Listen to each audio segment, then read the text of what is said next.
12:30 in like 30 seconds, 40 seconds. Any other Sorry. last thoughts? Can I bring up any last thoughts? Can I say one thing? Now, shh. There's one thing, you know, with our Bethlehem Star, we could cover so many aspects of letting people know what's happening in the church. I feel very strongly that there should be council minute notes in there. Yeah, A we little just do. synopsis of Yeah.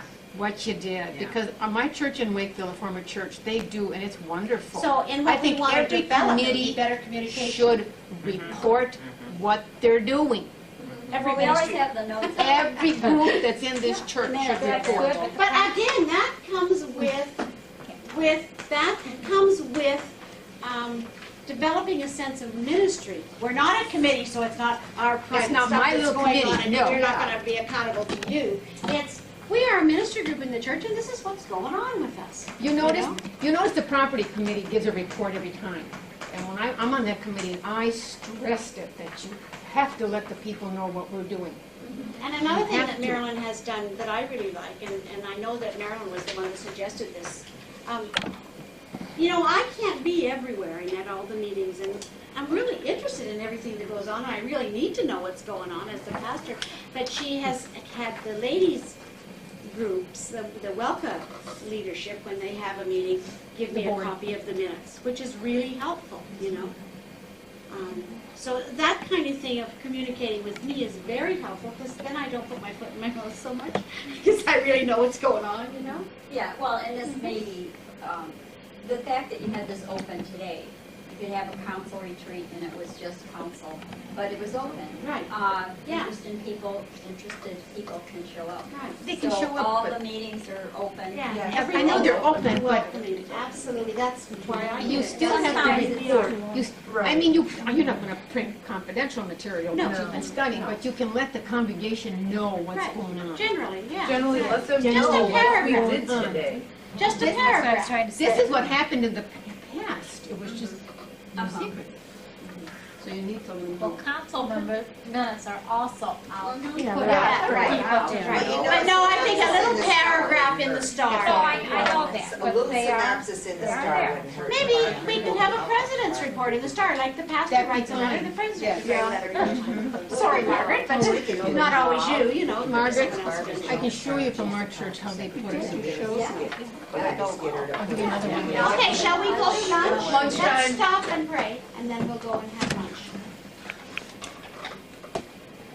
Oh, Lord Jesus, we just thank you so much for this morning and for all the wisdom and faith and goodwill that is in this room. We ask that you will continue to guide us this afternoon as we move on to understand the theological world's insights. Thank you, God, for the people that you have brought here today. Bless those who weren't able to be with us, some who wanted and weren't able to be here. We ask you especially to be with Doris and Skinny as they're going through a time of not being sure what's going on in Skinny's body, how you're going to be leading them in the future. Just help us to remember to be prayerful with them and for them, and help them to know how much we do support and love them. And if there's anyone else in our congregation that's going through a difficult time right now, even if we're not aware of it, please sustain and support them. Be with Kari as her shoulder is healing, and help her to be patient and to quiet herself so that it can be nice and straight, Lord Jesus, and guide her medical caregivers. Help us all to just remember you are in our presence. As we go to lunch now, help us to use the nutrition from the food to be strong and work for you, Lord Jesus. Thank you for all the people who have prepared our lunch today. God bless us, everyone. Amen. You know what I want us to retain is our habit of all talking. How much wisdom would be in our whole church if we could get everybody dreaming, you know? But given what we talked about, that there are so many different, all those intersecting lines, all those different things that make us all different interests, we have a couple of options. Recognizing that different people experience the church and God and each other differently, and all of these experiences are valid, and and equally valuable. The options that I could think of are that individual faith communities to respond to different faith expressions develop. So we have a bunch of churches for all different personalities. Or that existing faith communities develop understanding and respect for differing experiences and preferences, which means that then those faith communities have to begin to figure out how we accommodate all these different experiences and preferences. Now, both of these things happen in the world. You know, that's why we have a Willow Creek and a First Lutheran and a United Methodist and a Unitarian Universalist and the Buddhists and us and all the different groups. But which option is better for Bethlehem and why? What are your thoughts?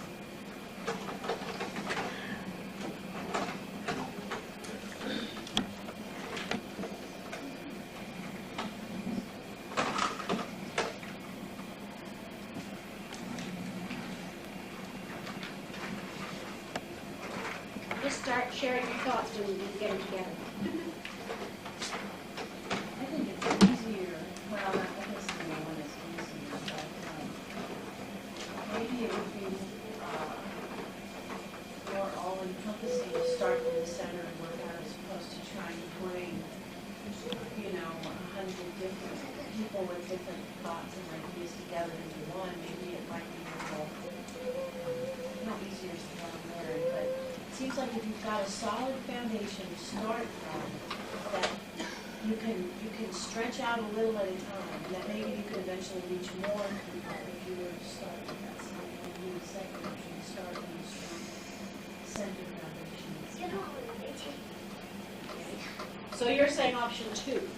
And because you think that we could build a stronger church if we kind of define who we are and then try to accommodate different groups in Build the that. foundation and then just branch out as much as comfortable, a little at a time, as opposed to trying to bring a whole bunch of, different ideas and these. But that would still be option 2. Would you explain those again? Well, individual faith communities, as I kind of thought of it, was, that we say, okay, well, there's people who are very extroverted and they like big extroverted service, so we build a church for them.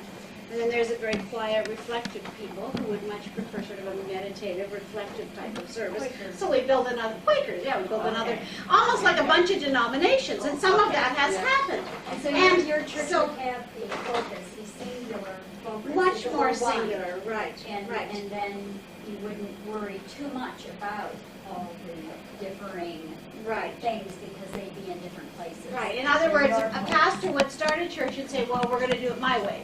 Or he'd attract people around him who would say, okay, this is how we're going to do it. Yeah. And if anybody wants to be attracted to that, that's fine. But if not, they can go elsewhere, We already have. We've done that. Yeah, I mean, no, but Talk we about have. that. We Talk have two about now. that. It was just One person's vision. one person's vision, and that was you accepted it or you rejected it. Oh, you've done One. first We've done number one. one. Like, We've Okay. done one. But, Yeah, recently we did one. typically, we're not that way, we're two. Okay. We try to incorporate a lot of different things within our basic Lutheran worship. We try to incorporate and have available a lot of different things that respect those preferences that we talked about before. And I think it is really difficult, but. It's harder work. It's harder work. Yeah, You know? Yes, I read them differently in terms of I'm going your way. looking at one church. But right now, I feel it, in terms of our church, we're more in number one, because we have one standard service that's pretty traditionally Lutheran, and we're kind of servicing just those people who want a traditional Lutheran setting, and that's not bad. But I think we have Wednesday night too, which is different. Wednesday night's quite different, option two. Even when I have my act together on this on Wednesday nights, I it's guess still I different. read it then for number two, it was more, still one church, but there are different modes of worshiping available for, like the Wednesday night service It's the beginning. is a beginning of a different way of worshiping. It's a little bit more informal. I know right before Pastor Cole left, they had started a Saturday night service, which was kind of in between a Sunday morning and a Wednesday night. That even when there were two services on Sunday morning, the 8 o'clock service was the pretty traditional standard Lutheran service with liturgy or the traditional liturgy. The 10:30 service was a more contemporary liturgy, some more contemporary music. I guess that's how I read it, is within one church, within Bethlehem, do we right now, do we want to be, or do we need to be, because of our size and where variety. we are, less variety, or are we ready to move on into more variety? I guess that's how I read it. Not so much different denominations, Okay. but within our church. Yeah, and that's great. I mean, I'm just open to ideas. I just kind of put something on paper here to get us started on this conversation. So that's good. You always have an insight beyond me, Jamie. I'm so pleased with that. It's so stimulating.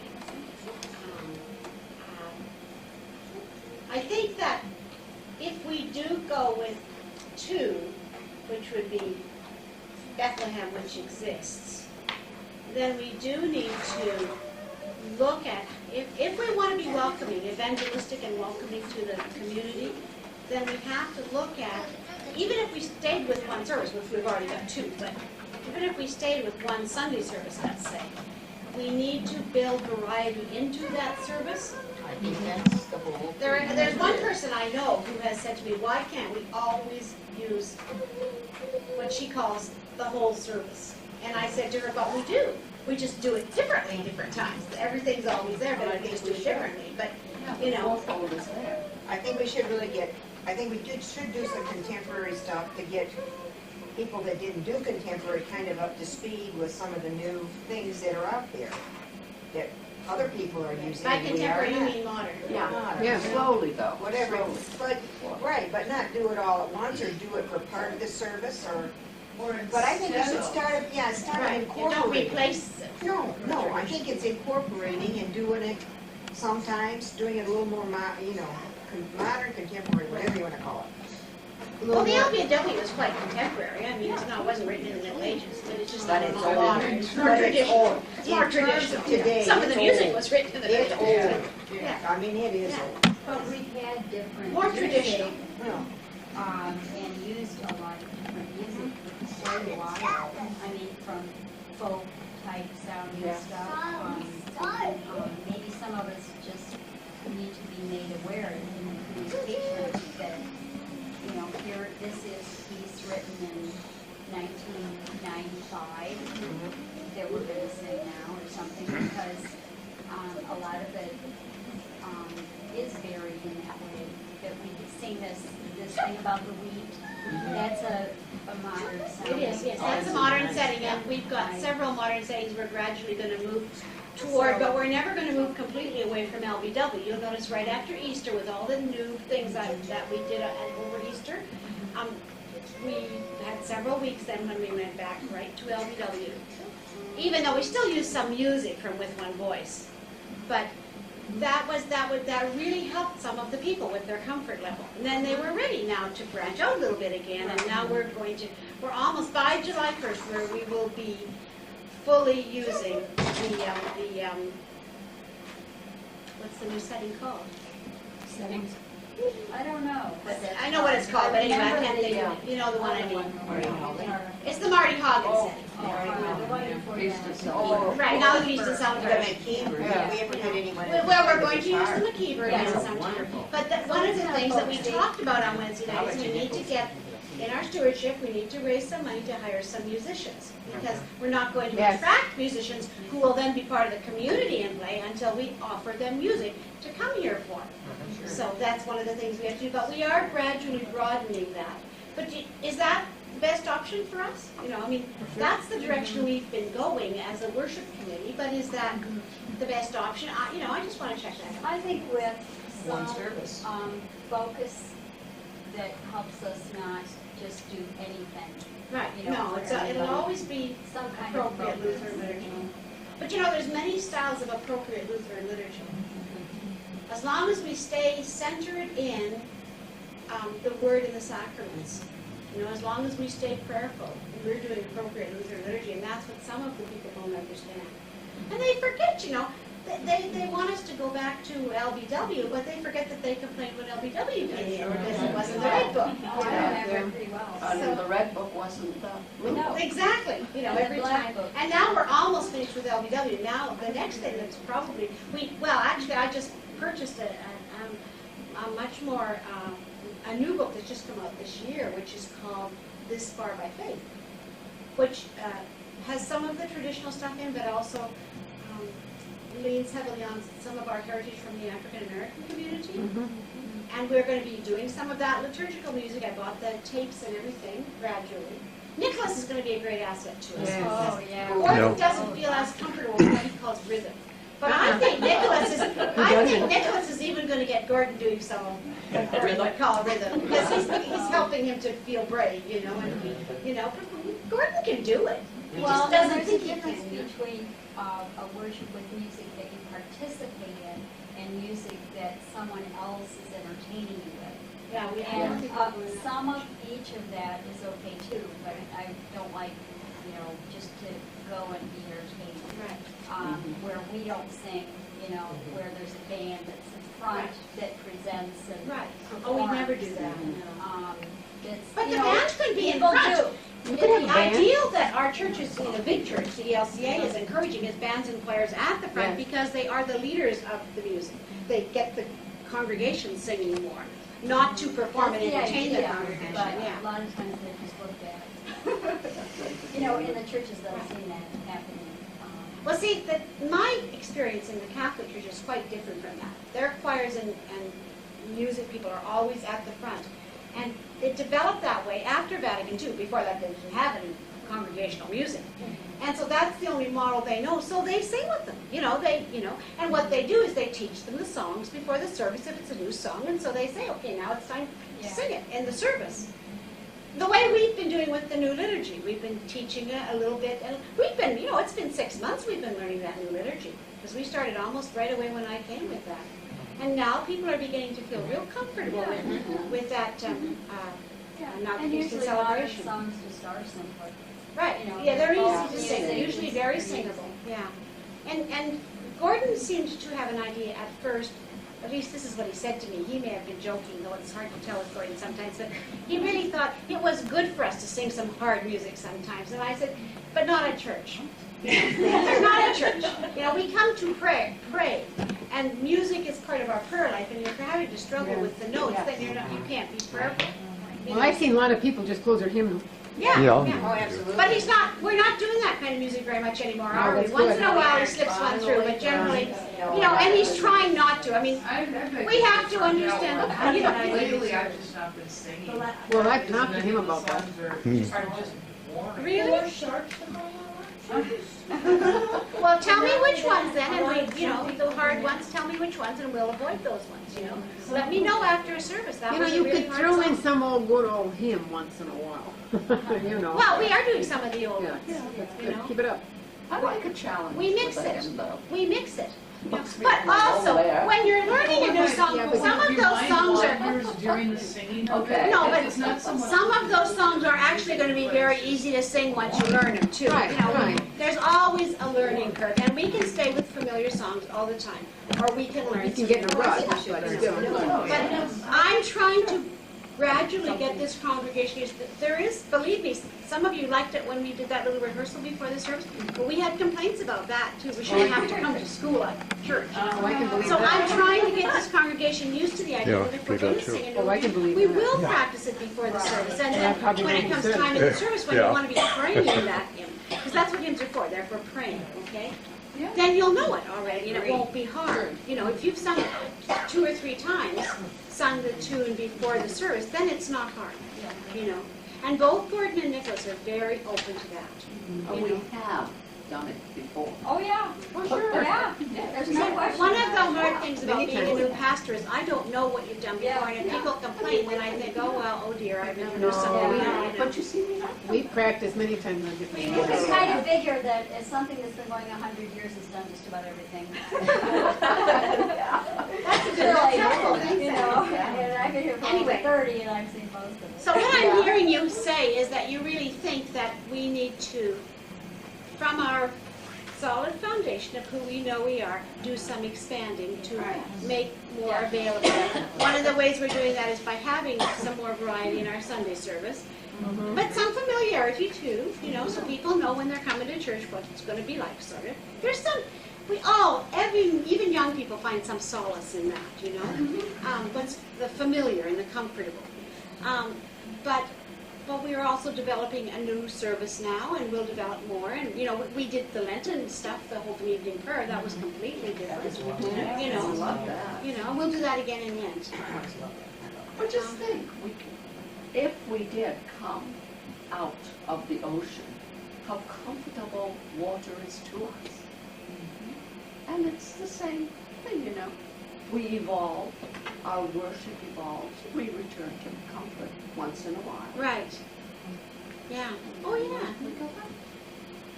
Yeah. The most relaxed I have ever been in my life was one time when I went on a workshop in Mexico for underwater hypnosis. And I was scared stiff. I was really scared. I said, I don't know if I can do this. You do it with a snorkel, and you just let your body relax into the water with a snorkel. But you always have a partner with you, so you know you're safe. But it's really who isn't hypnotized, right? The partner is not hypnotized. And hypnosis is just relaxation. Hypnosis is just relaxation. And I had to put my head under the water and scream a few times before I could do it. You know, before I could relax and use the snorkel and breathe through it and just let myself relax. But once you can do that, you get so deeply relaxed. And for me, the feeling was just like, I really felt like I was back in the womb, just absolutely relaxed and floating there. I could have stayed there forever, you know? You know, just... You remembered when you were in the womb? Gee, you're smart. The first. You know, I mean, that know what you has to be Yeah. the most safe, relaxed place you Yes, ever were. yes. And that's, as an adult, that's the most relaxed I've ever been, was those sessions under the water. And what that made me able to do then was to do snorkeling with a snorkel and swimming and looking at fish and things. Because I now am, if I put a snorkel in my mouth, I go into a trance. You know? I can get carried out to sea. We know what to do with You ever find your pastor? You ever find your pastors getting very tense? Just bring a snorkel. We'll put one on the pulpit for you one Sunday. And don't be surprised if that doesn't happen. It's like my family. They know if I get crabby, they say, you know, go check his blood sugar. So you can, if I'm getting tense someday, you can say, get your snorkel, pastor. I'll know what you need.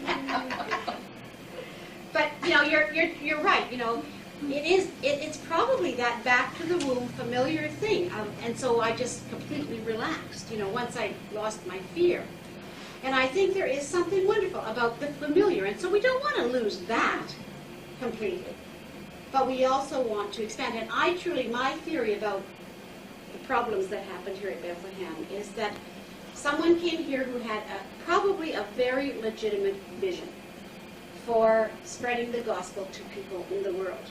His vision was a really good one for starting a new church.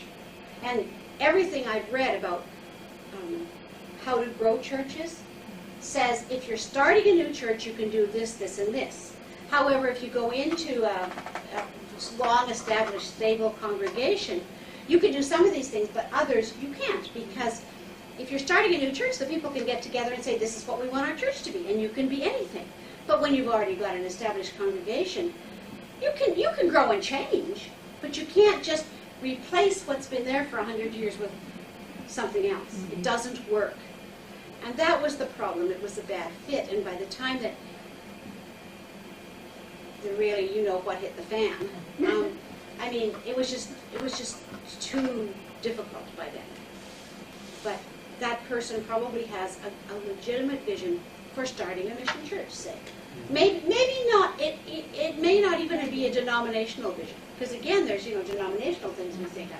What does it mean to be a Lutheran Christian? And Bethlehem has decided to be a Lutheran church, and I'm an ELCA pastor. If you decided we're going to be a community church and not be in the ELCA, you need to find another pastor, because I only know how to be an ELCA pastor,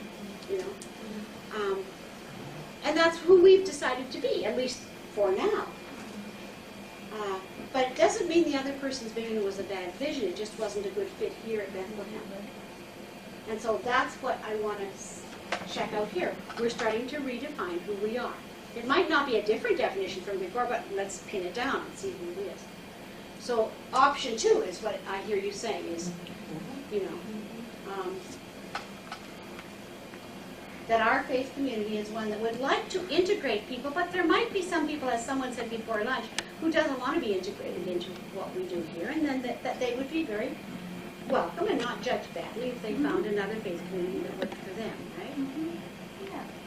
Yeah, we had a couple of young women here 6-8 years ago who were very active in our council and stuff, and kept wanting to be evangelical free type thing, and they went and joined one of those churches. And see, and I would even, if they came to me and said, let's do that, I wouldn't even know what that meant, so I'm just learning what ELCA means.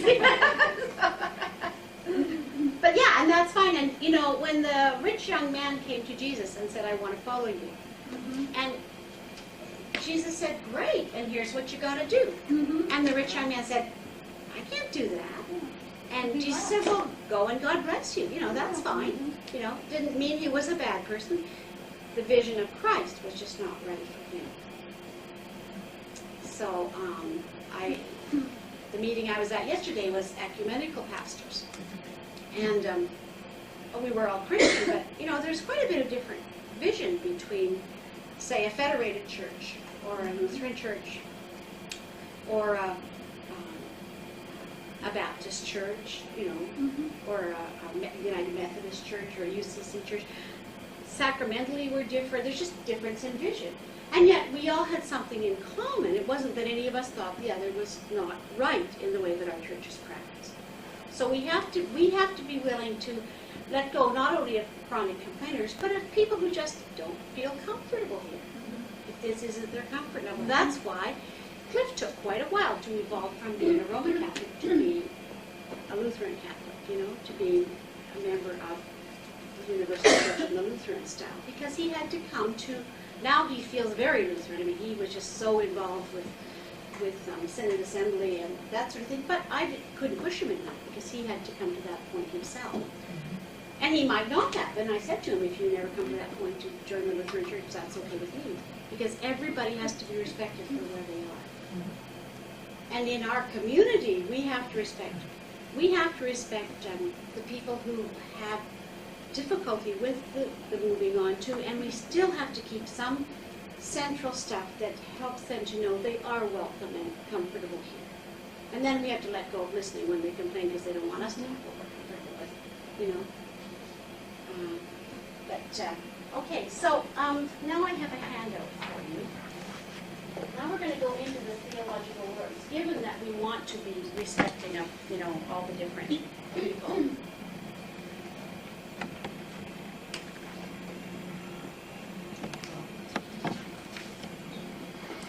And I'll go over everything that's on this page. This is just a few notes.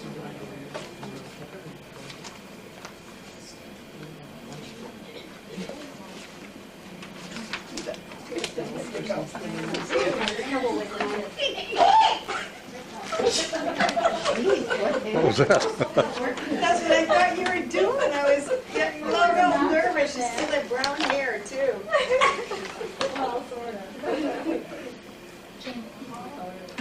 I do know. Oh, well, it's in your hand. Having a pen. Thank you.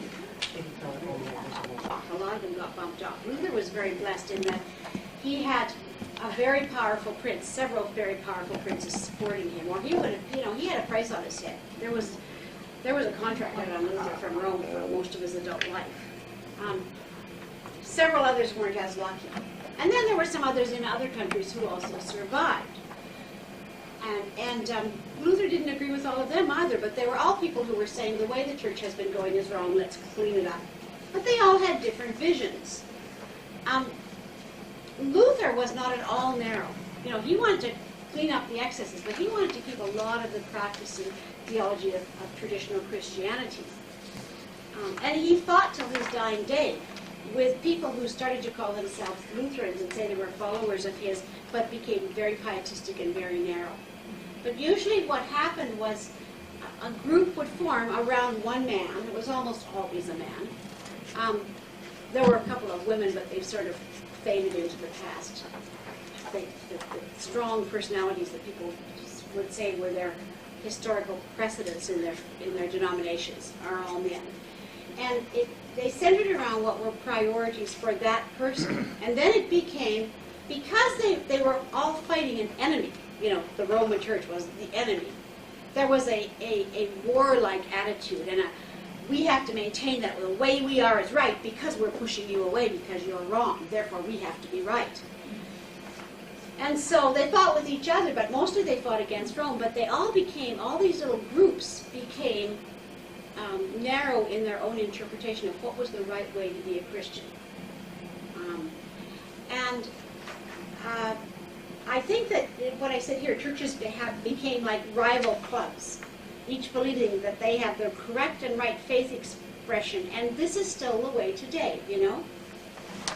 Oh, you know, how often have I heard parents saying, well, my kid has become a Methodist, or my kid became a Catholic, heaven forbid, you know? You still hear that today, you know? Let's get these people out to be Lutherans. Let's not let's go and evangelize them to Christianity, but let's evangelize them, you know. And we say that person is a different faith if they're a Catholic or a Methodist or a Presbyterian, you know. They're not a different faith, they're just cousins in the same family. But we have become isolated, and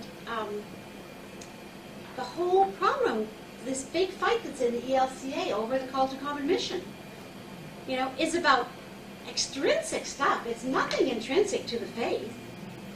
But we may have a schism in our church over that, you know, because we are the right ones and we're sure not going to celebrate and have communion together with them. You know, they're the, if I'm the good Christian, then you must be the bad Christian, you know. And there's an awful lot of that. It's like clubs. You know, it's like, which country club do you belong to? Mm-hmm. You know, it's a social status thing. I'm a Lutheran. You know, I grew up a Lutheran. You know, oh, you know, well, you're a convert. That's even a thing. You know, well, you're a convert. That's not quite as good as being a Lutheran from birth or from the cradle. You know, it's getting better. It's getting better, but there is still a lot of that.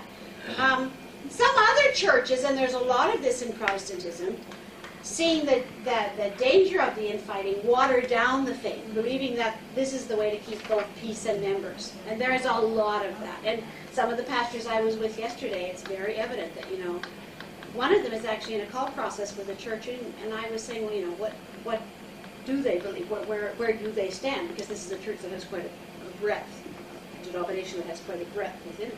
No, that doesn't really matter, she said. You know, it's what they do, what kind of a community they are. They're a good social justice reaching out to the community, but what they believe or how they practice their faith or what they do with sacraments or that sort of thing isn't as important in that church or to those people. Within Lutheranism, I think, and again, I don't want to say we're better, but we are trying within the ELCA to be contemporary, to be modern, to relate to the world the way it really is today without watering down the central Christian, not Lutheran, but Christian faith concepts, you know. We must provide thoughtful theological options within the core theological understandings of Christianity. I fully, as your pastor, that's my stance. If anybody wants to know, ever asks what's your pastor's stance, that last sentence that I just read is my stance as a pastor. So Jones decided that he wanted to understand how churches can reach out to all different ways that people experience and relate to the holy. And he studied it. And this is what he came up with. 5 worlds, and I'm going to give you more details on each world. You're going to get lots of detail, so you'll understand this better, okay? There are 2 temperaments within each world. We got a board right on here.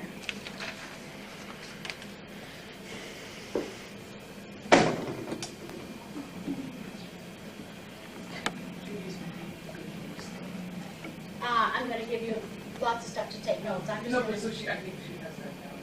She's just Oh, I'm sorry.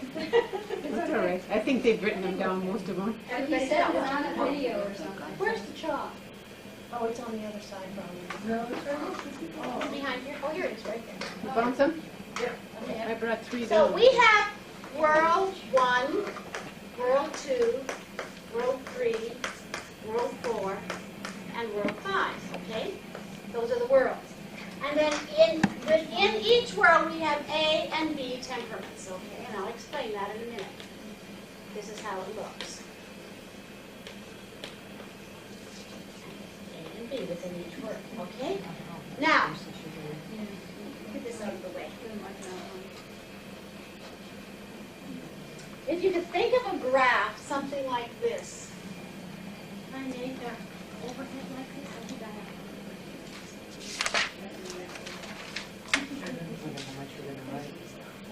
For right now, I'm not gonna write so much. For right now, I'm not what it is. I guess I don't. Then I'll, This will work anyway. I'll just do it here.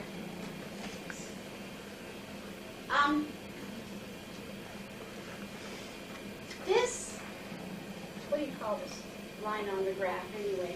Horizontal. The horizontal line. It's what's called the obsessio.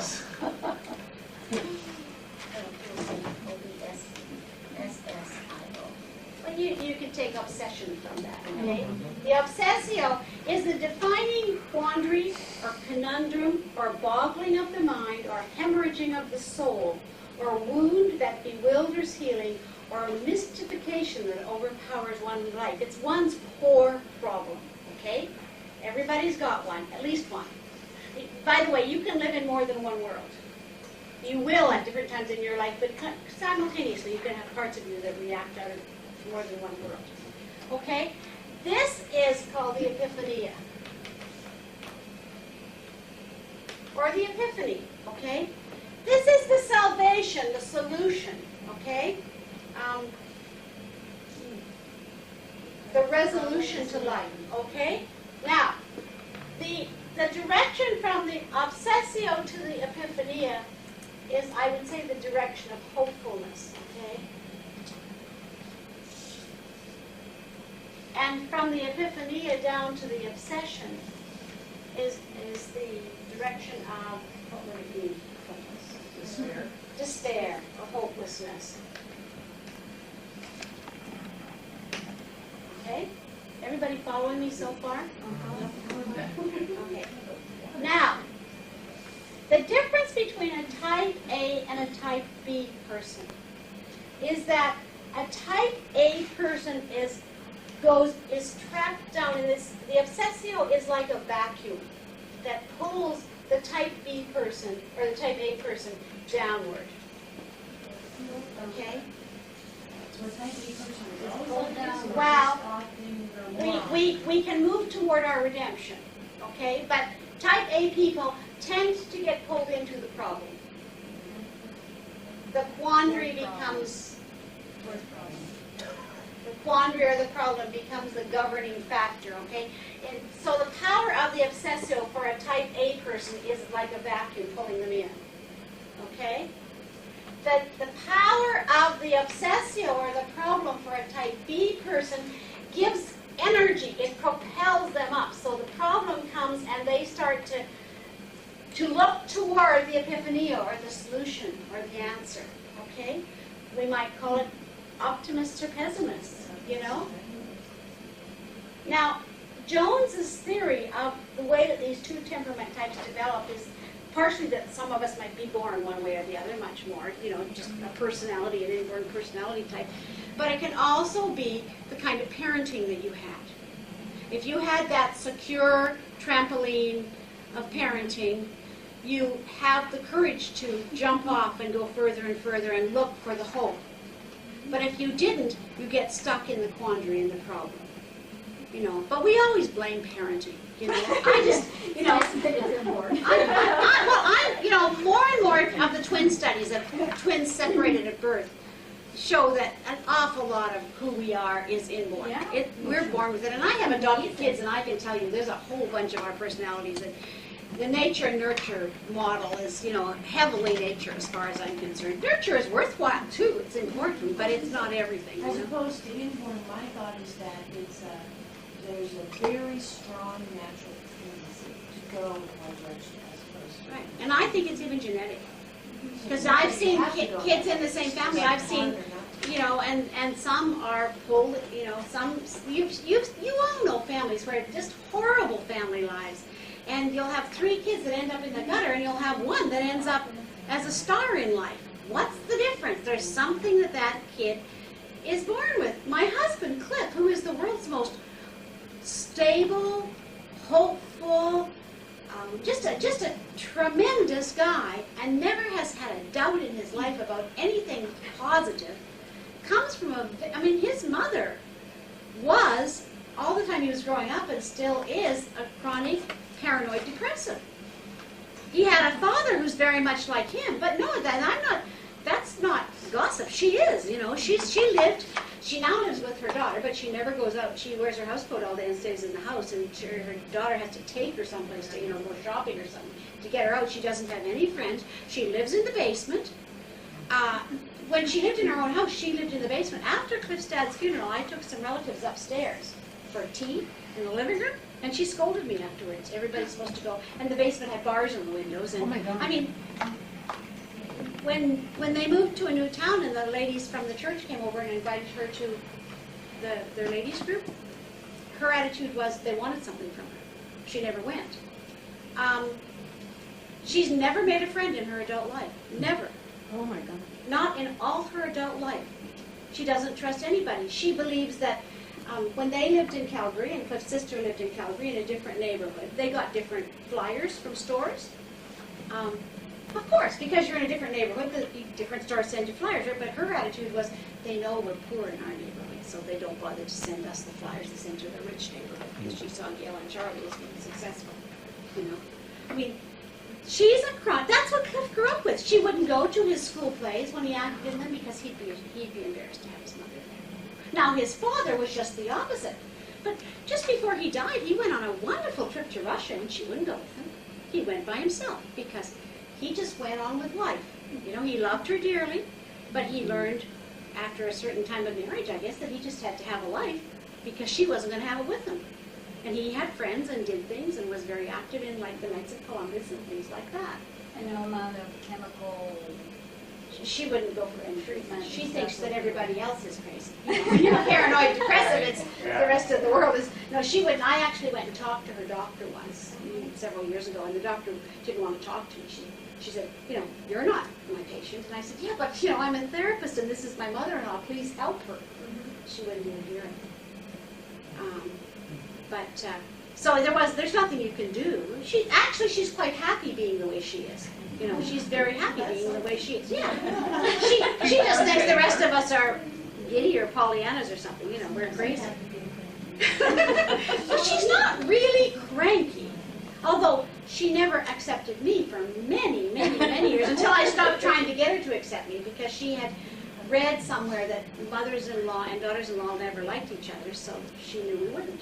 So it took me about 20 years before I found that out. She told me, and then I stopped trying. And then, now she accepts me okay, but, you know, it took me a while to get into being accepted. She's not cranky. She's not a mean. She's a lovely person. If you met her, you know, she's a lovely person. There is a man, I think he's Swedish, he wrote this book called Come to the Party that I read 15 or 20 years ago. And the way he put it, which is similar, is there are the people who feel blessed and the people who feel unblessed. And so these people who tend toward seeing the problem are the unblessed. The unblessed, and the right. ones that, you know, Right. just feel like they're blessed. And the truth is we're all blessed, but they don't see it. Right. You know, she can't Right. see it. So she always sees that. But what I'm trying to say, this isn't criticize my mother-in-law. She's quite happy, and I love her, you know. I mean, she's just who she is. But I think she was probably born that. There's probably a genetic thing. In fact, I think it probably is hormonal for her. Actually, in her very last few years, she's actually getting a little better. She actually came to my ordination and had a wonderful time, just loved it. Which for her was like amazing, just amazing. It's the biggest thing she's ever done in her life. And she's coming out of some of her depressive paranoia, and I think it's her hormones are probably changing as she's Is she getting coming out of older. the basement? Yeah, she's actually living with her daughter now. There's no basement. Oh, But she doesn't, she just stays in the house, she stays in her little room, you know. well, it's a plus. If we would go from Seattle to Vancouver to visit them, she would come out for 5 minutes and talk to us, and then she'd disappear, and I'd say, where's your mom? Oh, she's gone back into her room. And we'd driven up there to visit her, you know? But she would assume we were there to visit Gail and Charlie, because nobody wants to see her, you know? But she's, you know, I was so pleased. She came, and she and my mom had a good time together at my ordination, and they've never really had much to talk to, because my mom's kind of the opposite of that, so. Never give up. Yeah, oh yeah. But the point I'm trying to make is it's this nature and nurture thing. She didn't have a very good nurturing childhood. But still, I think she has sisters who are very extroverted and active and doing things, and she just was always the family frump, I guess. You know what I mean by that? Just, she never wanted to do anything, her sisters say. And I think that's inborn in people. And so you think there's probably like degrees on this scale Yeah. also. People who are really, really obsessio in the problem, and people who are only sort of halfway Right, out there, absolutely, and so absolutely. forth. Yeah. And I think there's degrees of how much of it is nature and how much of it is nurture Yeah. too. But, you know, people always ask, why is this? And I'm saying, well, who knows, really? Yeah. But this is the theory. But could it also be the problem? I mean, sometimes if I have family problems, I can get very obsessed. But if it's a problem at work or a problem with my school or something, I'm very optimistic. You know, and I'm just you know, so I mean, it depends Yeah, on well, the we are problem, not, how- nobody is 100% of anything. Yeah. You know, we're human beings and we're very complicated. But let's get off the theory and I'll explain this, okay? So you got this idea, right? Yeah, Okay, yeah. you got the idea of the two different types of people in the world. Okay, we can go on now, and I have a handout for you. I have a couple of handouts for you. This one, 5 worlds in wrong if you want to, okay? So you can take 5 of these each if you want to.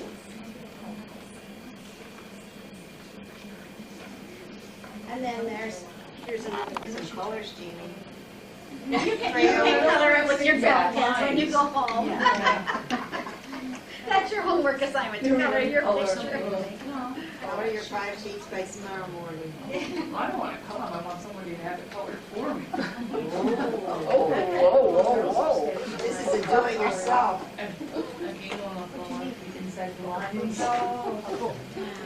Prop up the back of that. Oh, Yeah.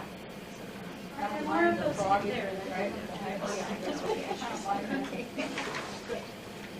Okay, now, we're going to talk about World One first, and I apologize that I am the farthest from World One. And Dawn, from what you were saying, when I said I learned something about you and you shared that about that Time Magazine article, I think you're probably a World One person. So you can probably help us with this, okay? I'm going to do my best to explain this world to you. I understand it, I think, as much as... See, this is an example of when somebody else says, I have a headache, you kind of think you know how it feels, but you really don't know how somebody else's headache feels. Oh, yeah. You know? I understand this intellectually, but I don't understand World One from experience at all. I know how to minister to people in World One, but I don't know how it feels to be in World One, of all the worlds. You know, I guess maybe it's not just me, but I'm a little confused on the show. The world concept is the way people perceive The holy, and relate to the holy. And relate to each other around the holy, or around church, okay? and Yeah. it's either the type A Or the type within of the world one or the type B. Right, and you'll understand it better as we go through this. And you're going to understand it once you get yourself typed too. And I'm going to have to give you those The 5-1. yeah, The description I'll of give you the the 5-1. I'll give you that, and I'll give you the thing to take home and type yourself before the next workshop, because I didn't bring it today. I forgot to bring that today. So, well, I did bring it, but I did bring it, come to think of it, but I couldn't copy it. That's why I haven't got it here. So I'll get those to you, but I'll get you the World 5 one too. But we'll talk about World 5 today, and you can write it on the back if you like, okay? Okay, so World 1, the obsessio or the problem for them is unconnectedness. Unconnectedness and the arbitrariness of life. These people have a lot of helplessness about them. This is the type A's, okay? You're not a type A, John, okay? But at the most, when they get most bogged down, they feel completely alienated from everything because they look around and they see a beautiful world, but then they realize, you know, that bird over there is eating that beautiful dragonfly, and you know, and the lion that's so gorgeous is killing the deer, you know, and it's just everything is unfair and wrong. I'm going to read you some of my World 1 stuff because it's harder for me to explain it out of my head than it is for me to read you what I've written. So, the obsessio is separation, and the epiphania for these people is reunion, okay? Life has a fundamental arbitrariness. Everything that is could just as well not have been. It's all accidental. Everything could just as well have been radically different if it had gone in a different direction. In the dichotomies of nature, these people feel out of control, isolated, and alien. It's all so big, and it's so beautiful, but it's so alien, you know? It's so uncontrollable.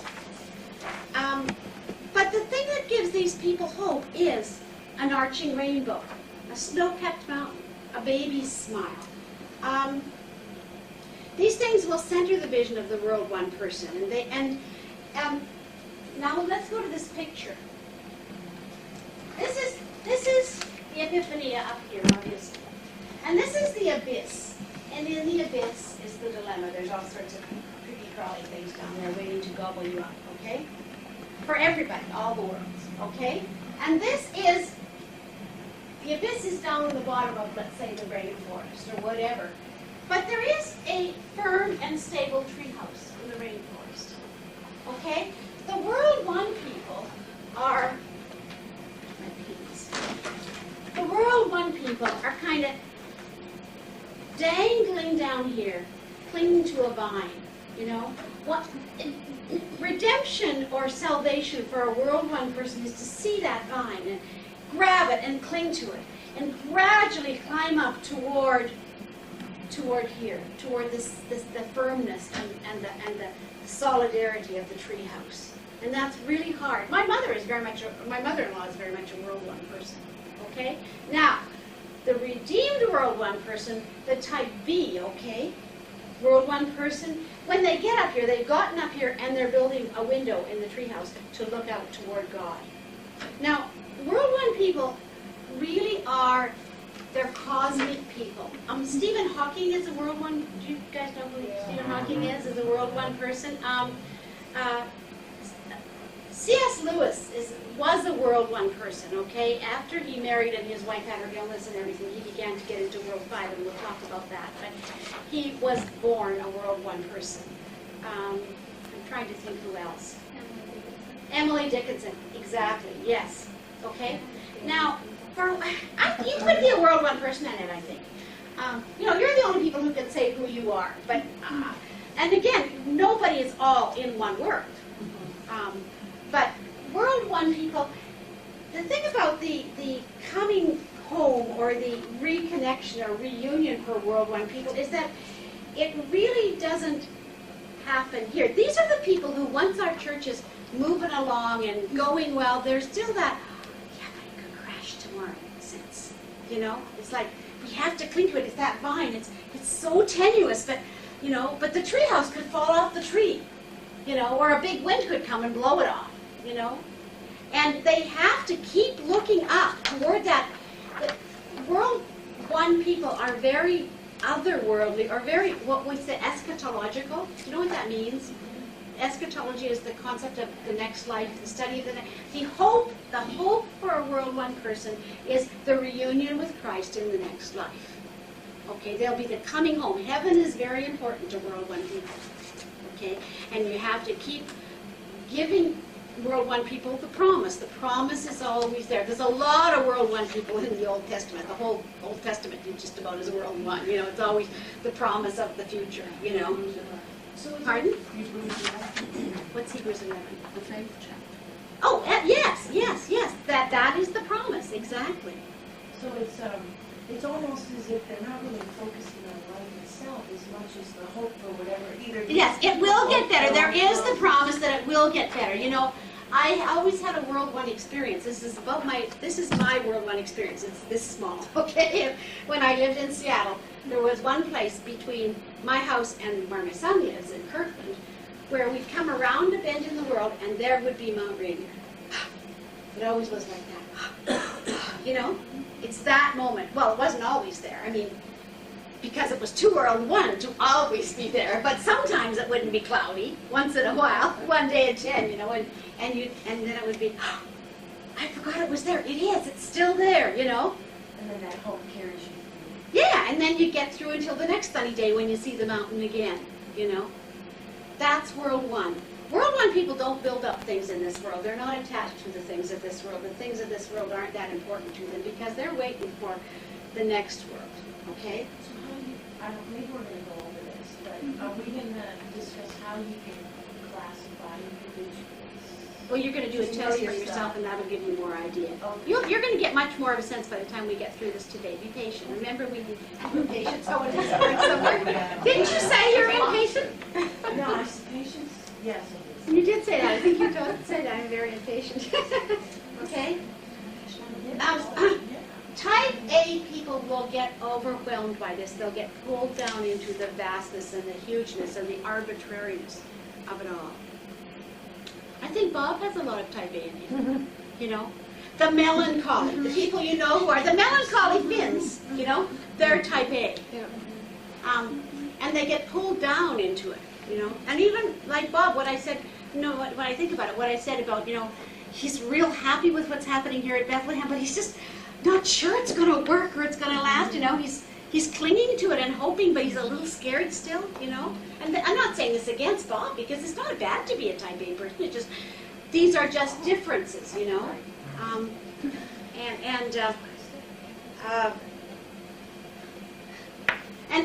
So the little moments give them that hope and get them sort of clinging to that vine and climbing up until they get. And I think, Don, that you are, and I think Bob is in the treehouse too, but I think he's like cutting windows still, you know. Looking, are you there, God? You know? Tell me you're there. Show me a rainbow, you know. That sort of thing. Give me a sign, you know. They live in this lonely unconnectedness.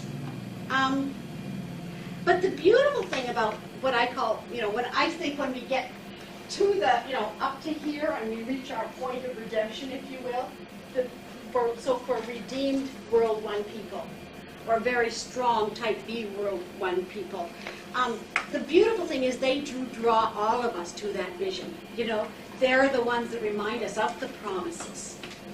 You know, they're the ones, these people really understand hope because it's all they got, you know.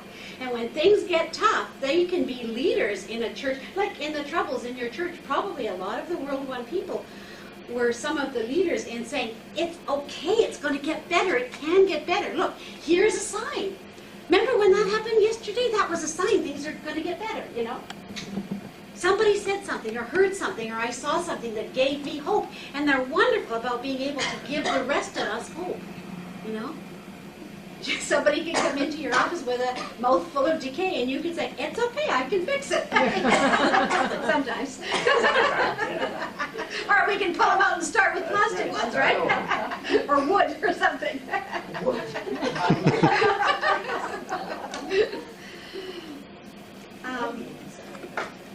Your smile, Dawn, you know, your smile is so beautiful. Isn't that right? He has a wonderful smile. And Made it, out emotional. it's not just his teeth, he has nice teeth too. He has a great smile because Dawn has learned that even if you're having a tough day, you can smile through it and you can get through it, and there is, he's a redeemed World One person, And Bob is really good at that too. When things are tough, he can say, yeah, but, the other day he talked to me about something that was really worrying him. But then he said, but we're 95% good, he can cling to what's there. Where some of us who don't have that necessity to look for the hopeful things, when times get tough, we don't know how to do it. And World One people are the ones that pull us toward that, and give us, I'm not sure if Carl might be a World One person. No, I think maybe he's World 5. Wait till we get there and we'll see. That's what it's off the sheet. No. I understand World 5 a lot. World 5 is for people who struggle with pain and illness and that sort of thing. And that's a world you usually kind of fall into. You may not be born into it, but Are you you can. always in one world, or do you? No, you can go back and forth, but you usually have a kind of a primary tendency. It's like Myers-Briggs, there's a primary inborn tendency. But you can also have more than one tendency. You can have a foot in each world, so, Is it is it continuum from 1 to 3? No, it's not higher or lower. It's just, this is just like the United States and England and Canada. It's just There's no right or wrong. Right, no.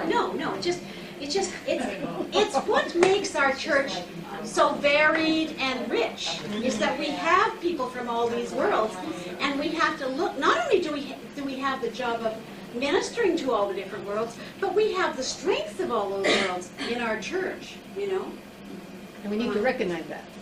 Right, yeah, we have to recognize all those gifts and not say, well, I don't want his gift because he's different from me, We have to say, wow, that's something that person can bring to us as a community and to me personally, okay? For worldwide people, this feels like an absurd universe that abandons her children. These people are always aware that the absurdity is the reality and won't be changed. Type A's have no energy to work for change in this world because their personal world doesn't have perceived potential for change. It's just the way it is. They cling instead to the familiar, which feels like the safest possible state in the face of an arbitrary universe, where the very mountain, the glimpse of which gives them hope, may indeed be a volcano waiting to explode. To find security, they have the difficult task of changing their own perspectives, to find some sense beyond the nonsense of life and nature. Okay? Yeah, I can give you the stuff after. Yeah. Tom Rusk says, I can't do it today though because I don't have a photocopier, otherwise you would have had all this.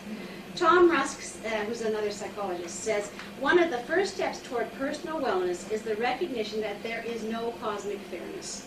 Life is, I've done workshops where I've said to people, finish this sentence, life is. And people will say, a bowl of cherries or, all sorts of things. The proper answer for World One people is life is unfair. Once I get that, it's not fair. You can't, these parents who say, I treat all my children the same, and it's like, no, different kids have different needs on different days, and it's just not fair, but that's the way it is, You may feel like I'm neglecting you this week because your brother has more needs this week, but, you'll get yours when it's your turn, but... or you might not, yeah, I might be tired. I might be tired that day, given a lack of fairness, can they still find energy to work for the improvement, or do they need to cling to the familiar, Can they see the mountain? Can they grasp the whole, The unredeemed World One person in your recent dilemma here would have said we need to go back to just the way things were. That's the familiar. The redeemed World One person would say, no, it's really bad right now, but there's a future. There is a hope. We can cling to that. We can move on. God is with us. God has made us promises. We're not alone, and if it doesn't happen here, it's going to happen when we all die anyway, so it's okay. There's a good balance to a redeemed World One person, I think. Like Alice wandering in a strange land where nothing makes sense, they long for return to reconciliation with something else, that's something else. Something that they know exists, but which is other. That's how God is. It is, they know, their true place of belonging, but it's only glimpsed in hopeful moments, like rays of sun through the leafy forest roof. So if this is a type 1 person, there would be like all, they'd have a window here, but it wouldn't be a clear view. There'd be like trees and vines going up over the window too. So you can put that in your little picture if you want. But it sounds like they're very sensitive to Oh, yes, And but this because disturbing world. because that's their hope in the world, yeah, exactly.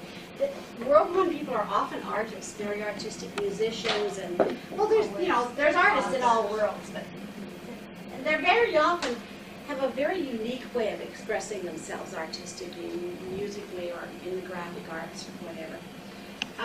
Jones consistently places World War people within the vastness of the cosmos, feeling a sense of ridiculous unbelonging, but clinging to the memory of moments which feed a vision that there has been and will be sense and a return to belonging.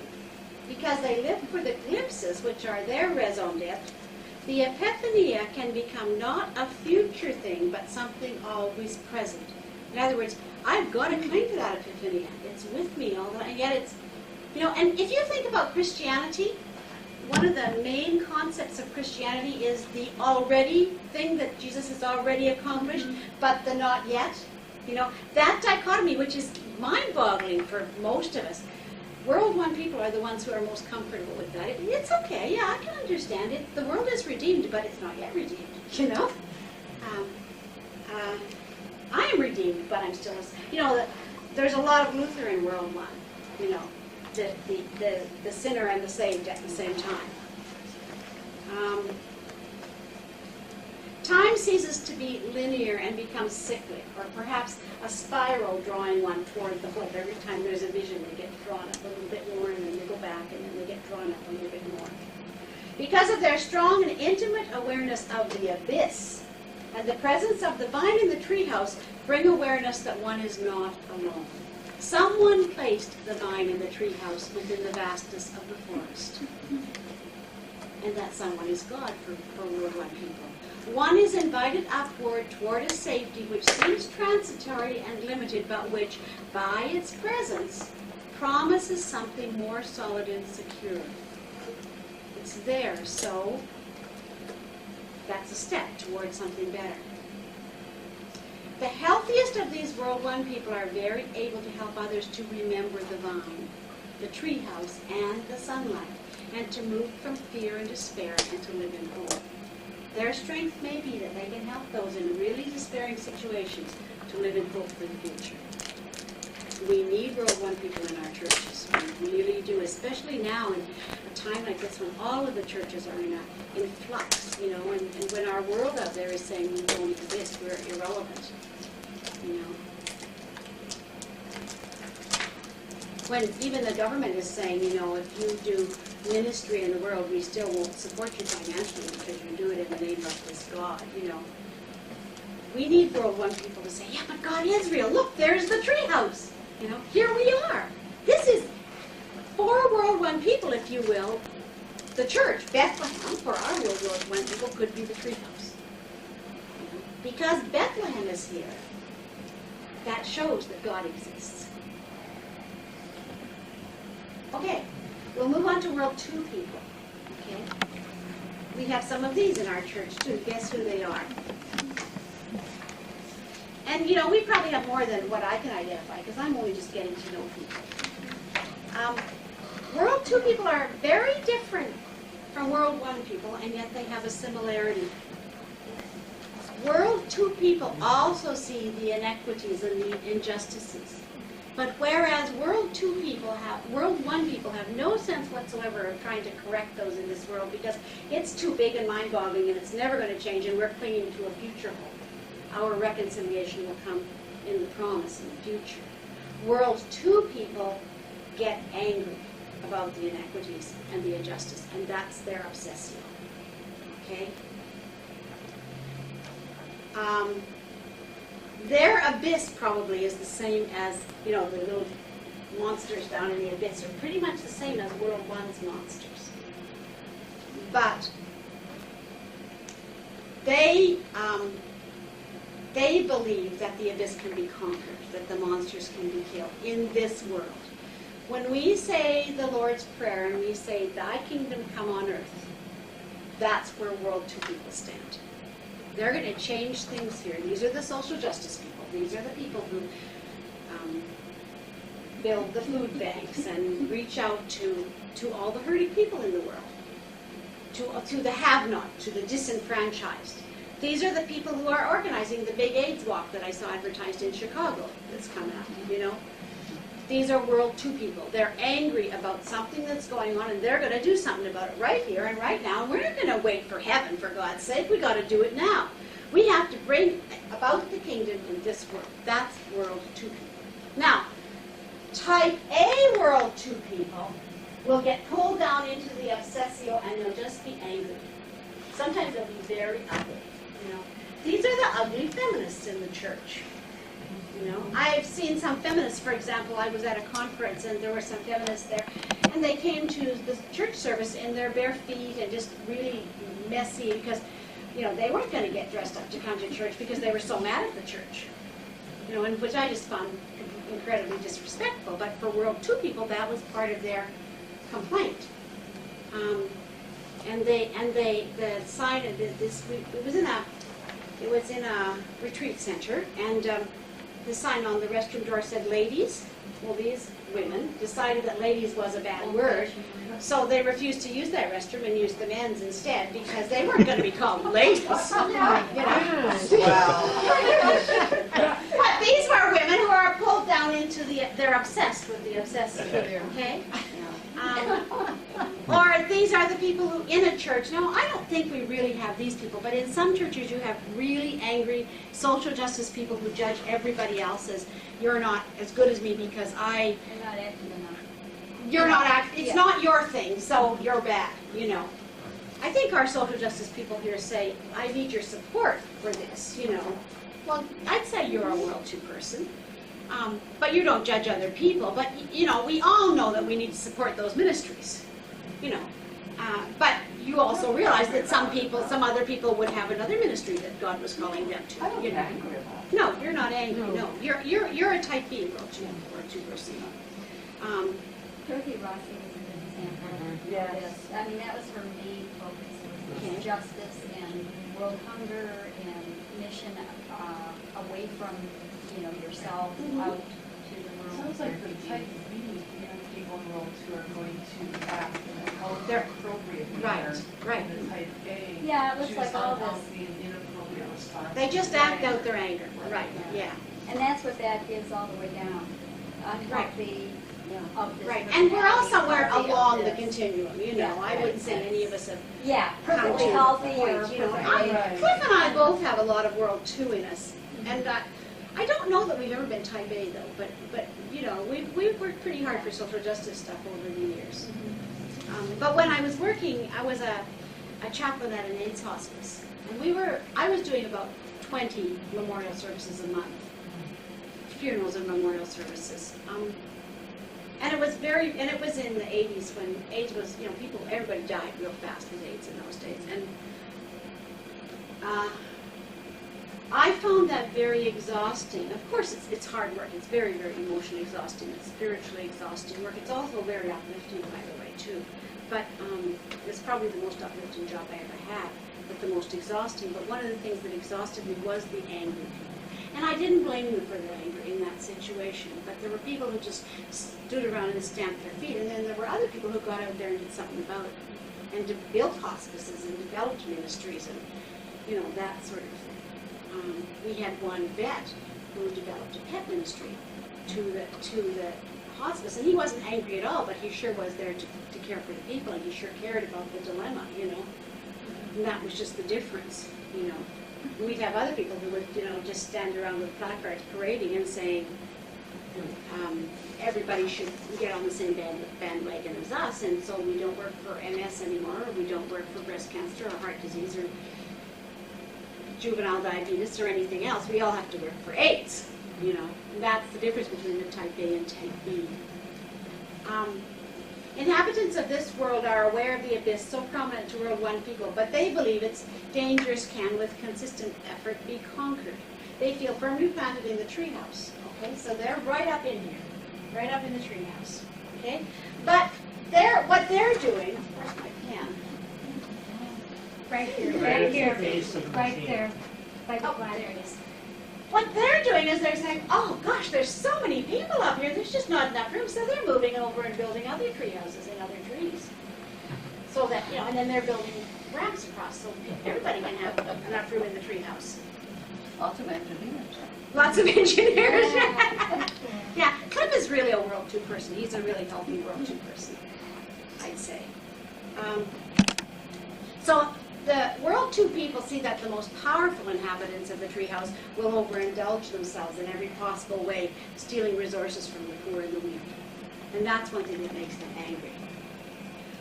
The least healthy of these people will stamp their feet in anger, causing the treehouse to shake and endangering everybody. They will at least attract the attention of some other inhabitants of the forest. But their style of expressing their concerns may upset and even frighten those other inhabitants of the treehouse. Those World 2 people for whom the obsessio engenders passion, in other words, propels them toward up toward hope, on the hopeful path, or those for whom the epiphany is an attracting vision of justice and vindication, will look beyond the crowded, inequitable treehouse. They'll see the beautiful, fertile forest beyond and will work to devise ways to harvest the lumber nearest their platform to increase the size of the treehouse. They'll swing on the vine to get over to other trees and build more houses or platforms. They'll plant gardens so everybody will have enough food up there. They'll invite the weak and the poor, all those being shoved off the platform toward the abyss, to join them in their efforts and to move and settle in the safety and security they create. These are the people who will say, let's build a house for Habitat for Humanity. Sounds like communism.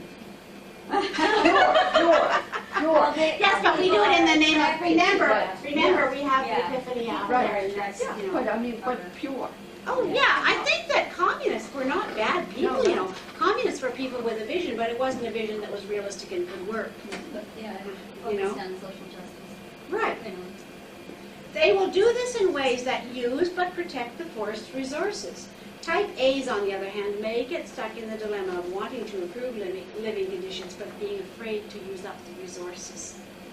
Sometimes in a church, these people try to work for improvement, but they don't want to ever spend any money. They want to do this stuff, but they don't want to. They want to safeguard the funds because the funds will run out. Oh, yeah. We don't have any of those. They have no sense of renewable resources, or, you know, the faith thing in that case is not there that God will provide. Unhealthy World 2 people caught in the anger of the obsessio will have great energy to complain. You know, these can be very bitchy people. Those able to harness the energy in the anger will work toward building their own epiphany and making it large and nurturing enough to be a home place for the disenfranchised. They're very generous. You know, healthy World 2 people are extremely generous. Again, the World 2 people are not involved with building up or being acquisitive in this world at all. They could live in a box and sit on more boxes and they'd be okay as long as everybody had a box and to live in and another one to sit on. While healthy World 1 people are placing skylights in the roof of the original treehouse to allow the sun and the stars and the moon to encourage all the inhabitants, healthy World 2 people are building more safe places in the forest. These people may in fact reach out and build daughter churches. You know, once a church gets to a certain size, they may say, well, we need to reach out. I think that Lorinda is a World 2 person. You know, she's reaching out to the Hispanic community and bringing them some of our wealth and bringing some of them here for stuff and sharing what she has with who she sees as our disenfranchised people here in town. I think that, Jamie, you have a lot of World 2 in you, I think.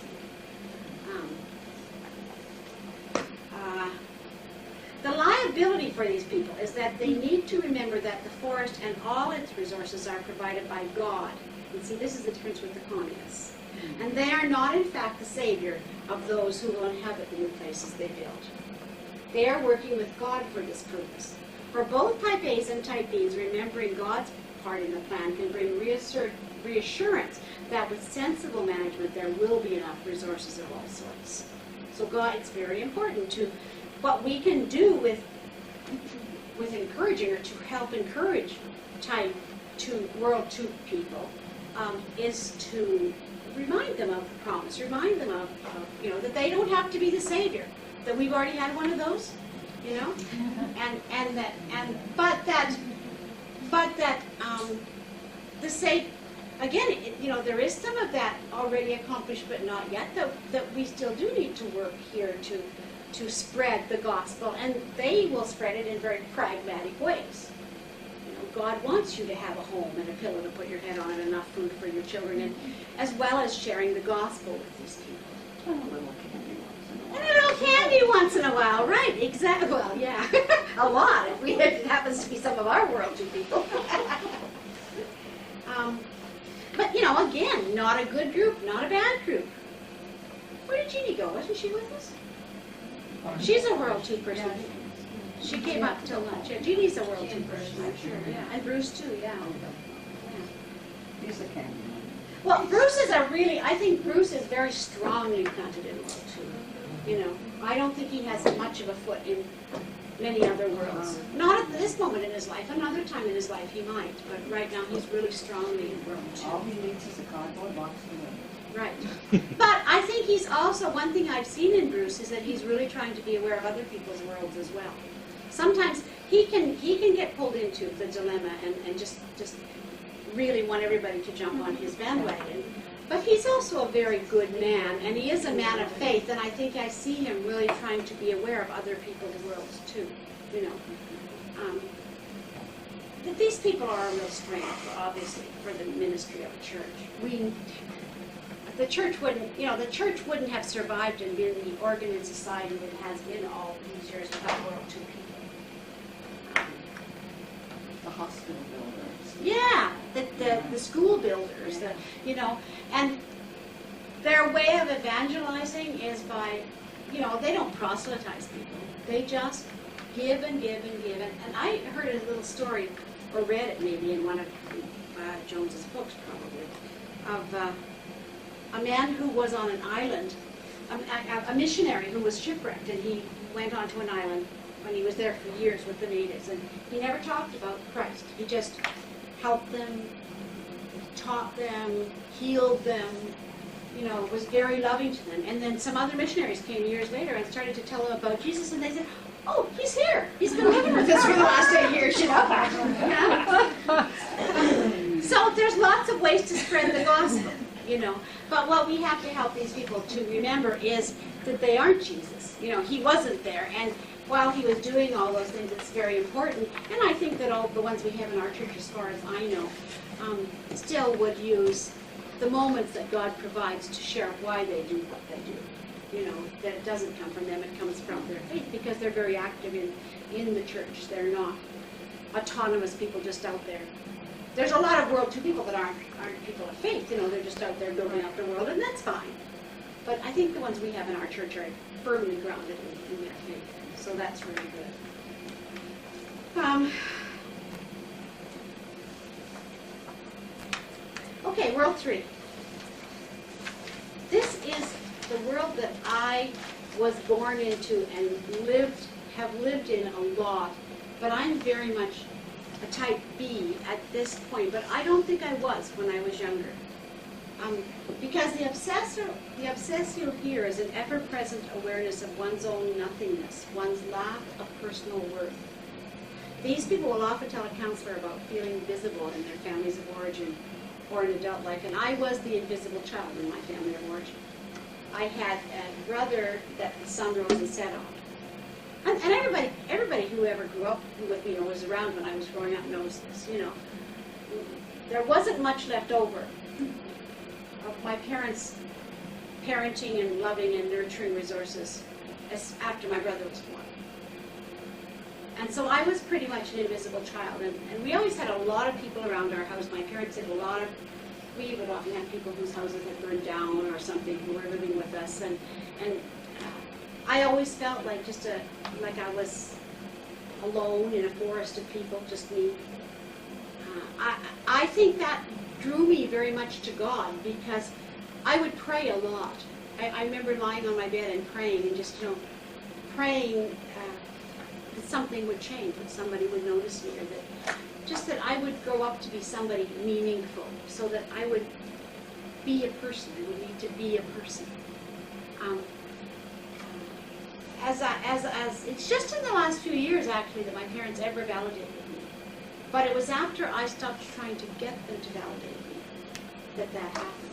It was after I stopped looking for my father's approval that my father loosened up and gave it. I think I was chasing him so much that he was backing off. And as soon as I stopped chasing him, he started chasing me. Which was it was pretty neat, actually. For me, it was Jesus. I mean, I remember running into Sunday school when I was probably 4 years old. I had a birthday and I got a little bride doll. Do you remember those, you people who are my age, those little dress me dolls, little dolls that they were before Barbies, and I had one with a bride dress. And I remember running into Sunday school to show my new doll to Jesus. Because I always, for some reason, and this is a blessing in my life, this is something that God has always given me. I just knew that Jesus was my friend, and Jesus loved me and cared about me, and I bless my mother to this day because she always took me to Sunday school, and that's where I found a friend, a stable, loving friend. And Jesus has definitely been my salvation, because no matter how lonely I was as I was growing up, I always knew that Jesus was there for me. I wasn't always behaving in the ways that I knew Jesus wanted me to behave. I was an adolescent and that sort of thing. I've done just as bad things as anybody. But I'm not saying I was a holy person, but no matter what, I always knew that Jesus was there waiting for me. So I'm blessed, but a lot of World 3 people don't have that, and I don't know why. I don't know why I had that blessing. But it's just like it was just something in the center of me always, as long as I can remember. But a lot of World 3 people don't have it, and these people are very lonely. And what they do often is they quest for a false epiphania. They look for something to make them visible. Okay? So they begin to surround themselves often with physical things. These people, that last 6 months, maybe God did that because I needed that 6 months of homelessness before I became here, before I was ordained in Kenya. Because that was very, very hard for me to be homeless and to be living in other people's houses. Because I'm a real nester. That's my World 3 nature. I'm a nester. I have to build a cozy nest around me I need to go home to my house at the end of the day. Do you think people who maybe they're not quite as much caught up in this piling of material possessions, but it looks like you can also sort of pile up accomplishments? Yes, it can be degrees. It can be degrees. but I don't think Jerry is like this. But do you know? There's a lot of academics who will say, "I am Dr. So-and-so." I am Dr. So-and-so. No, he's not like that. He does need to keep accomplishing. Okay, well, so he's probably got some of that. Some of that in him too. I mean, there's been some of that for me. I know when I was, like 47 years old and went back to school and started again, the first time I went to seminary, it was about proving myself. It really was. It wasn't by the end, before I finished and was ordained, but when I first started in my journey, before I did my first master's, not my third, it was to prove that I could, that I was smart enough and good enough that I could accomplish something at university. And there's a lot of that. In academia, it's a really mean, vicious world. And I think there's a lot of World 3s in academia who are type A's, who are pulled down into the obsessive, and there's so much jealousy and infighting and bitterness in academia. Well, you've been part of that just recently. You know it's there, right? And you have to prove yourself over and over and over. You can't just get the doctorate. Then you got to write and you got to speak and you got to, you know, publish and you got to do everything. You have to keep proving yourself because if not, somebody else is going to prove themselves more than you and make themselves more real. But these people can also, you know, sometimes I watch the like QVC on television, and somebody will phone in and they'll be showing, you know, they do sell things like $400 teddy bears, you know, and things like that, and these people will phone in and say, I have 23 of these and I just love them, you know. Or they had this stupid ad that they ran once when I turned it on. I couldn't believe it. It was for dolls. And it had this couple sitting there. I don't know what channel it was on, one of the selling channels. And they were going to have a doll show. So they had this couple talking about when we got our first one, and then we got a little boy, and then it turned out it's dolls, you know, and they're building their family of dolls. But, you know, these are people, I think that's the danger of like the computer selling places and the television selling places. They're perfectly good to use for, like a lot of people, like myself, I buy stuff off TV because with fibromyalgia, a lot of us who have fibromyalgia buy from the TV or the computer because walking around a department store is painful for us. It's convenient, but we don't sort of buy 7 or 10 or 12 of, or just buy something because it's there and I haven't got one, you know? But people who are type A World 3 people will do that. Their stuff is very, very important to them. My mom is really a World 3, and it's just been hell for her to move into a small place and have to clean out things. My mother sent us a box of my stuff just a few years ago, and in there was my 8th grade eraser. It said Donna Reilly 8B on it, and it was as hard could be. But she could not. Now, Cliff, I mean, this is a joke in our family. Cliff will say, well, she can't throw anything away. She has to send it 2,000 miles to us so we can throw it away, you know? I have a very good friend who's, she's like another daughter to my mother. She's living there where my mother is now. And we had a conversation the other night. She's making my mother shipped her dressers with their drawers full, 3,000 miles to her new home, you know. So Sheila's making her clean out her drawers. She says, Donna, your mom has enough panty liners that she could live 20 years and never need to buy another panty liner.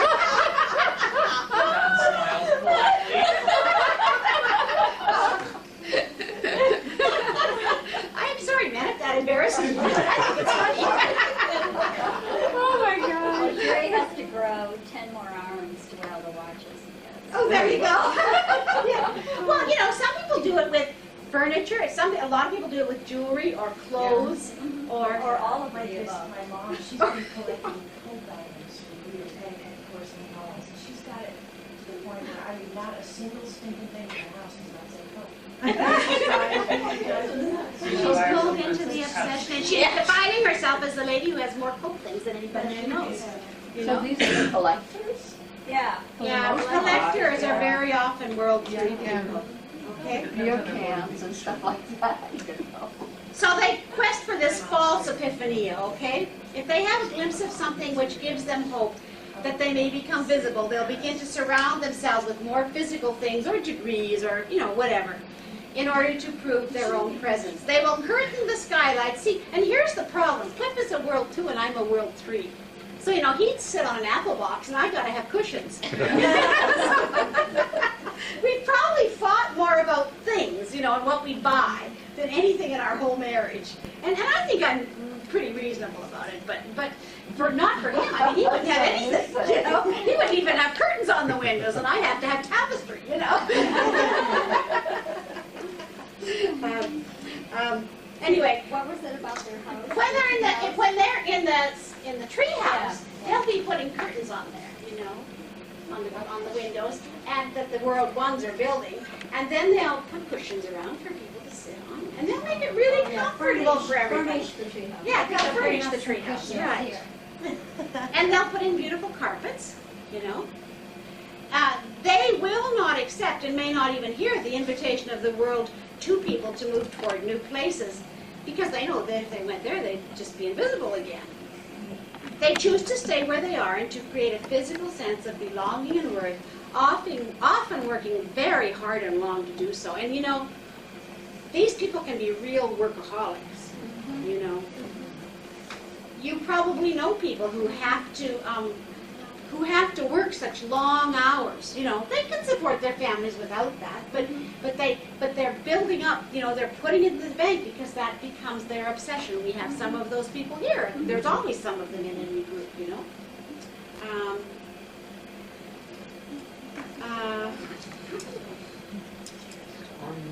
But in the end, there is always the awareness that while others may be impressed with the luxury and may recline on the cushions or may be impressed with their academic status or whatever, those others will still be conversing and playing with each other and not with the World 3 person, who is unnoticed and uninvited.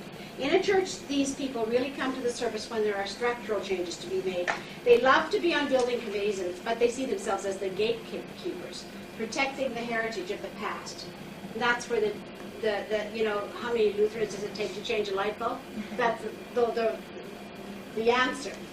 What do you mean? Change it. My grandparents donated that light bulb. That's a World 3 person. Okay. They may also be attached to such things as familiar hymn books and Sunday school programs. These may be the people who zealously guard the financial resources of the community, afraid that if the money runs out, they may cease to exist. That's Wayne. Is it? Oh, there you go. I think Wayne may have a little bit. He has some of Both that. Wayne and Nancy may have some World 3 in them, yeah.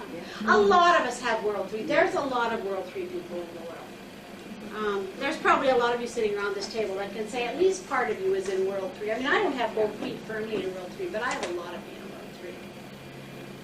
And for me, being healthy means moving a lot and throwing out a lot of stuff and having to start again. But when I start again, I always, you know, I always soothe myself by saying, well, I can get new stuff now, you know.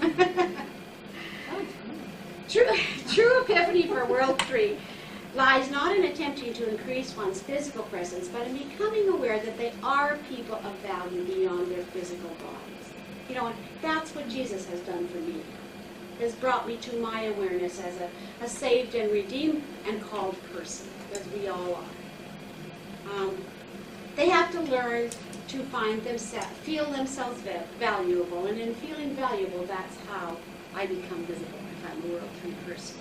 While World 1 people are directing the gaze of the masses upward, and World 2 people invite them outward, healthy World 3 leaders say you can stay right here in this place, or you can go elsewhere.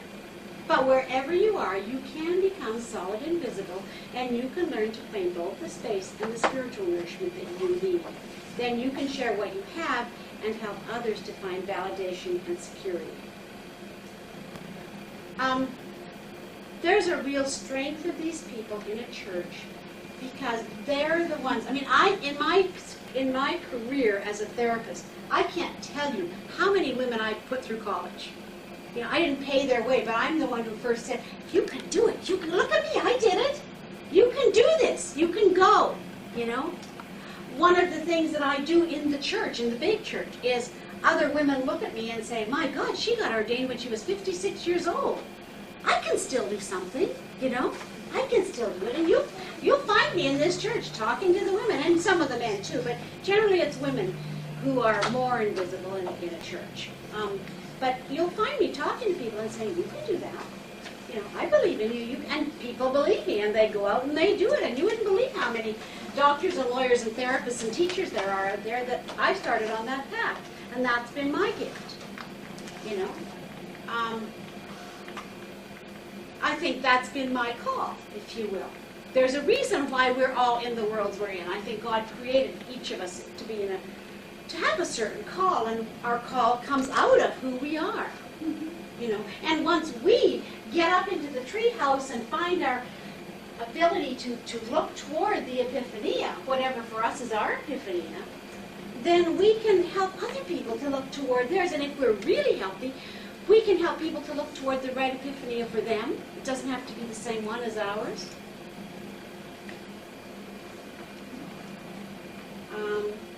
Moving to... It's just, is it my impression, or does it seem like the focus, it almost seems like the faith practice is less and less go down the girls. Is that just What's your world? I think it's Okay, so you're just not seeing the faith focus of the other world. Well, that's possibly why. Why would you say there's a lower faith focus, less in World 3 than World 2, or less than World 4 than When we World talked about World War, well, acceptable faith, you know, it was like the focus on, well, the hope of God. The hope, Yes, yeah. except that that is one way to have a faith focus. World 2 people have a very strong faith focus, but it's God right here with me right now. And it might seem that World 1 is a weak faith focus because they can't identify with God right here today with me right now, working in this world. And what about you? For World 3, the faith focus is, remind me, World 3 is, the invisible, that's, yeah. The faith focus is God makes me visible. God makes me real. God calls me to become my best person, and that's what's valuable about me, not building up cushions or jewelry around myself. The most precious thing in my life is not any ring that I own, it's my relationships, and it's my call as a pastor. Okay, we're on to World 4. This is the world where most of our, is it okay if I sit down? Is my back Sure. This is the world where our traditional theology is seated, okay? Because, no, I should go You know. No, I'm fine. I just got a pain on my chest. If anybody else wants to stand up, I can jiggle. And it doesn't jiggle much, but if anybody else wants to jiggle, you can. Next time I hope we have cushions. So you must be a World 3B. No, she's just got a skinny butt. Okay for a while. You okay? You can get a cushion if you want. You can I'll get be some. fine. Sure? Yes, ma'am. Okay. There's you can, Jamie would let you, her Oh, there are sweatshirt under your cushions. bottom. There are cushions in you. Jamie? Yes, I would. Now that's love. See, she's a World 2 person. She wouldn't even give you her sweatshirt to put under your butt.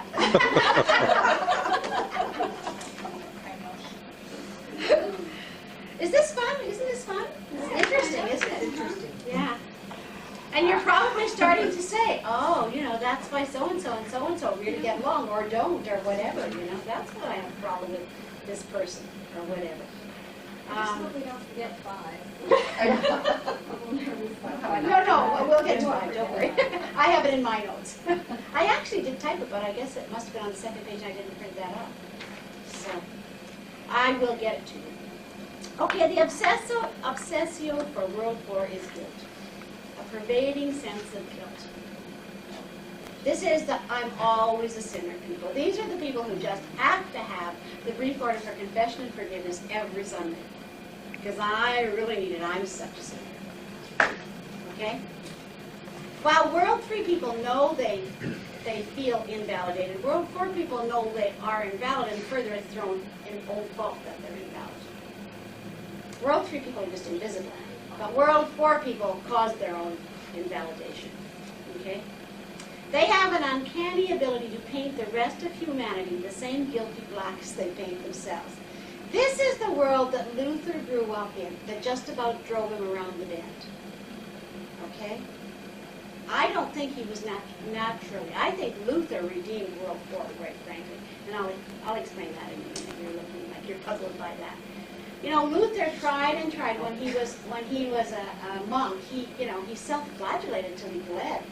He tried and tried to get himself good enough to earn the grace of God, and he knew he couldn't because he had been so trained into guilt. Maybe he was naturally a guilty person, but he couldn't just live with that. Okay?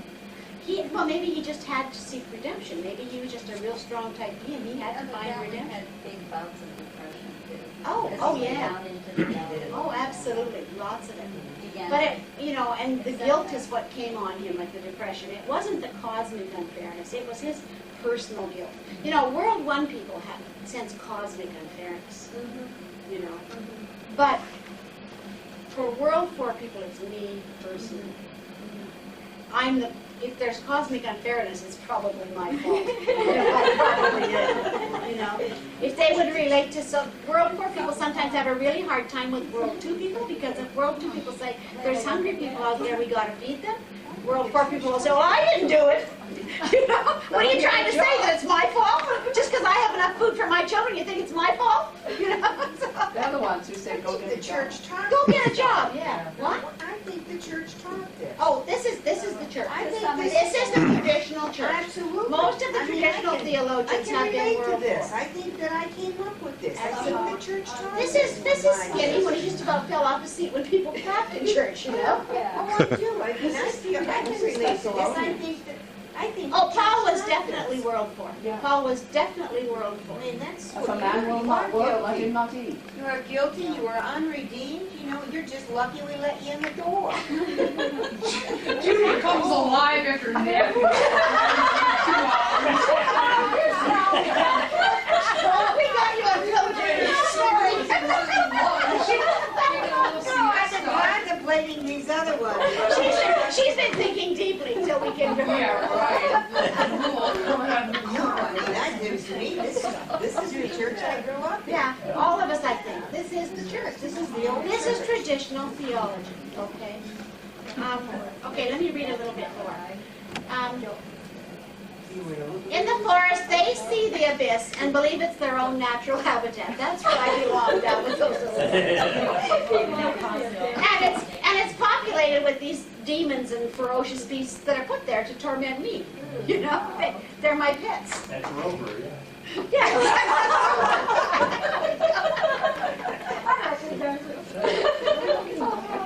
Now see, that was a typical World War move. You know, where we were going down into the abyss, you pulled us out of it. You made a joke. You said, hey, it's okay. I'm thinking I could never feel this because I went to a girls' school. And what's that? Yeah. Going to a girls' school means because you're a girl.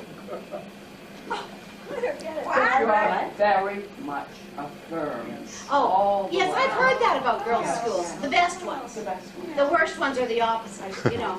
They made you feel guilty because you were female and you were just, you know, you had to be kept separate from males because you were a bad temptation to them. Like if you go to the right one, Exactly. Corruption and corrupted. if you go to the right one, you feel that there is nobody better than you. Right, right.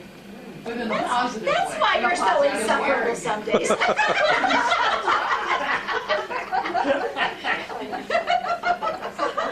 No, she isn't. I'm only teasing. No, that's wonderful to hear. That's wonderful to hear. But you know, some of this that you're saying is probably innate, Uh-huh. and the A or B thing might be sort of innate. Right. Because Jerry has a lot of these colleagues in the World 3, but they're all the baby part. I mean, he does. Oh, no, Jerry's very redeemed. He wouldn't really understand this idea of inviting people to find themselves. I mean, he's been Jerry found. does that all the time. No, but he He's does that all the been time. found, He helps people all the time. That's what he's.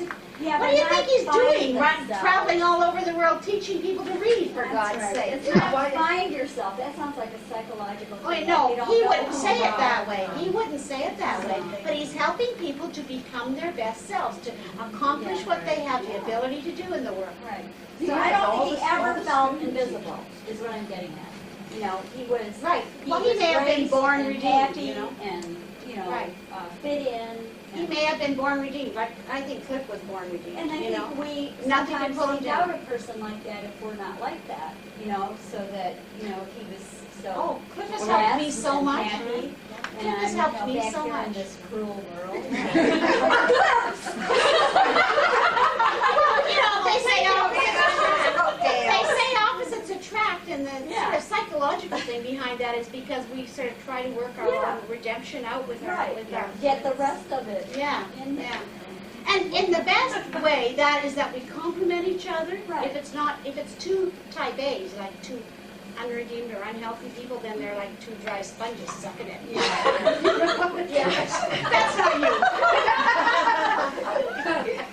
But you've seen that too, right? Oh, yeah. You know, they make each other worse, Yeah, they pull each other down. Yeah. They kind of push each other off the treehouse into the abyss. But you're going first. Go find your own ogre. Right, or I see the vine over there, but I'm not gonna share it with you. Exactly, okay. Now, for the